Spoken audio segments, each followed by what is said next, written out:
In this video, we are going to see how to use the adaptive sampling and denoise tool to shorten rendering times. In some particular scenes, such as this one for example, in the rendering phase, there can be situations of artifacts such as firefly or conditions of extreme noise. This will lead to having to increase the number of samples, and consequently, we will have longer rendering times. In this image, we can still see areas with firefly, as in this area.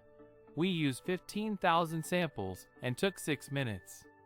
Now let's see what happens using adaptive sampling.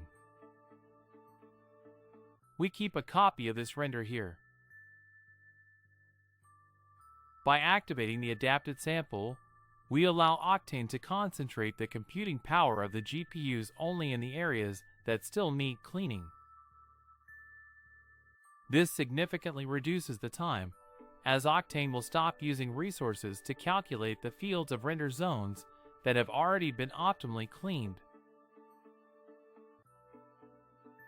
An element to consider during rendering the expected exposure must be appropriately synchronized with the value of the camera's exposure.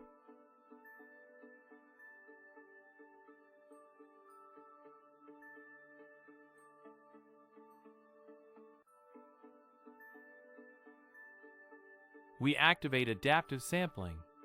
We can see Octane clean images. The lightest areas are those that need cleaning.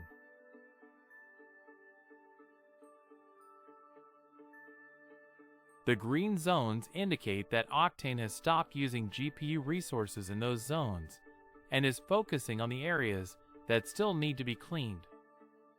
As we can see, a large part of the green background already occupies the render. Therefore, Octane dedicates resources only to these remaining zones. This not only allows us to achieve optimal cleaning, but also in a shorter time. Now I'll pause to send the render forward and see the result. Here we can see that we have reached 15,000 samples, taking half the time, and the image is cleaner. We compare the two images. We see how much more noise there is within the scene without the use of adapting sampling. This therefore allows us to increase the number of samples without increasing the rendering time. Here we can see that almost the entire image has been cleaned. These small dots remain, on which Octane Render will dwell, being able to use all the computing power saved by the green areas.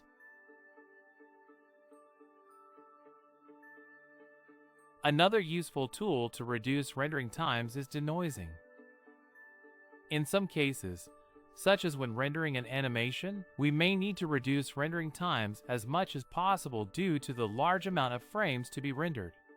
For example, in this case, we set the max sample to only 150. This very low value does not allow the image to be cleaned optimally. The Denoiser is a tool that must be worked on after the render is finished. It is a post-processing that can also be modulated like any layer. By activating it, a new item appears in the drop-down menu.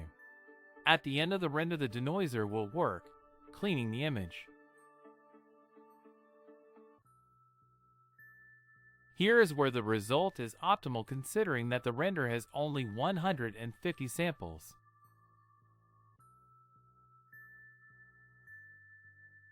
In this video, we have seen how Octane can render clean and defined images in a rather short time.